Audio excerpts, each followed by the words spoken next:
Okay, so we've talked a lot about petrol prices over the past few weeks, and that's been a real and painful issue for millions of Australians. But here's something that's been flying under the radar, and honestly, it might affect your everyday life even more than petrol prices. Your supermarket bill is about to go up. Treasury is forecasting grocery prices will rise 3 to 4% in the near term, and the reason goes well beyond the cost of driving a truck. Today we're going to break down the fertilizer crisis, what it is, why Australia is particularly exposed, and what it means for the price of bread, vegetables, and basically everything else you buy at Woolworths or Coles. Most people know that petrol prices have been surging because the Strait of Hormuz, that critical shipping lane between Iran and Oman, has been effectively closed since the US-Israel strikes on Iran began in late February. About 20% of the world's oil passes through that strait. When it closes, oil prices spike, and petrol prices follow. But here's what most people haven't been told. That same strait also carries roughly 1/3 of all globally traded fertilizer, and fertilizer is what grows your food. The Middle East is one of the world's biggest fertilizer producers, particularly urea, which is a key nitrogen fertilizer that farmers use to boost crop yields. Saudi Arabia, Qatar, and the UAE are all major suppliers, and all of them have been caught in the crossfire of this conflict. Since the war began, urea prices have surged by about 25 to 35% globally. That's a significant shock, and the timing hitting just as Australian farmers are preparing for winter crop planting could not be worse. Now here's where Australia's specific situation gets concerning. Australia has virtually no domestic urea production. None. Zero. We used to have some. Fertilizer giant Incitec Pivot ran a major urea manufacturing facility at Gibson Island near Brisbane, but it shut down in 2022 because imports were cheaper. A major new facility, Pedamans Project Sears in Western Australia, is under construction, but it won't come online until 2027 at the earliest. So right now, more than 60% of Australia's urea imports come from the UAE,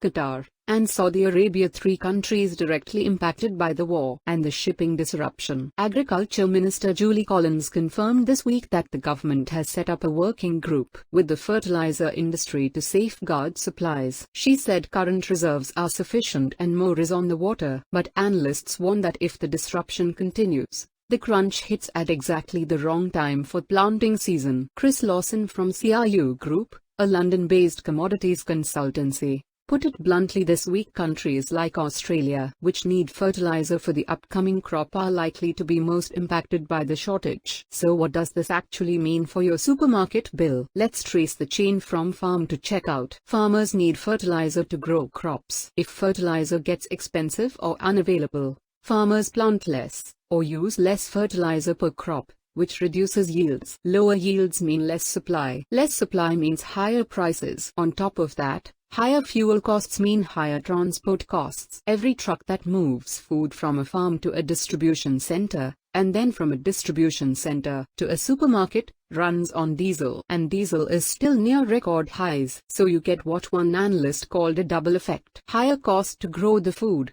plus higher cost to move the food. Both hit the price tag on the shelf. Treasury's estimate is a 3 to 4% immediate rise in grocery prices. But that's the near-term figure. If fuel and fertilizer constraints continue into the southern winter, experts are warning perishables like dairy, fruit, and vegetables could rise by 40 to 50%. That's not a typo. 40 to 50%. Now, that worst-case scenario assumes the disruption continues for months. With the ceasefire holding however fragile, that's not guaranteed to happen, but it's the risk on the table. Here's the part that might surprise you. Australia is one of the world's biggest food exporters. We are among the top exporters of wheat, beef, wool, and dairy globally. And yet, because we shut down our domestic fertilizer production to save money on imports, we are now significantly exposed to a global supply shock in a commodity that is essential for growing food. Sound familiar? It's exactly the same story as the fuel crisis. Australia exports energy, coal, LNG, but shut down domestic refineries and became dependent on imported refined fuel. Australia exports food but became dependent on imported fertilizer to grow it. Both vulnerabilities were entirely predictable. Both were flagged by experts for years, and in both cases, The short-term logic of cheaper imports won out over the long-term logic of national resilience. This is a pattern, and the Iran war is exposing it in every sector at once. What can you actually do right now? Honestly, not a lot to completely avoid the impact. But here are a few practical things worth knowing. First, the products most likely to be affected in the near term are fresh produce, fruit and vegetables, because they are most sensitive to transport costs and fertilizer inputs. Processed and packaged goods may take longer to move, as manufacturers try to absorb costs before passing them on. Second, buying locally grown produce where you can will partly insulate you from the global fertilizer price shock,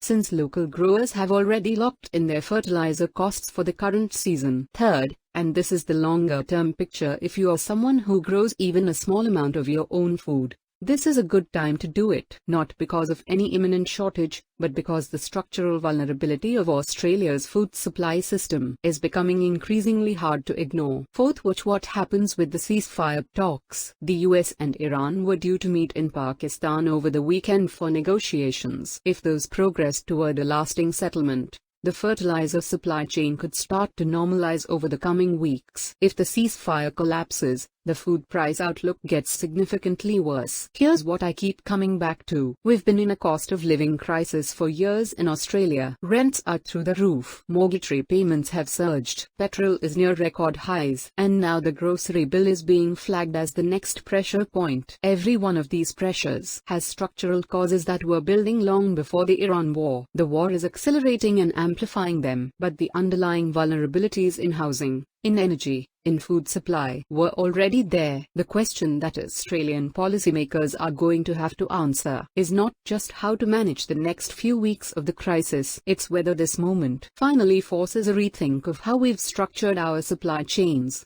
our strategic reserves, and our industrial policy over the past 2 decades. The cost of living isn't just a cost of living issue, it's a national resilience issue. And right now, Australia is discovering just how exposed it is. So are you already feeling this at the supermarket? Have you noticed specific items getting more expensive? Drop it in the comments. I'm genuinely tracking what people are seeing at the checkout. Like and subscribe for more Australian news broken down simply. See you next time.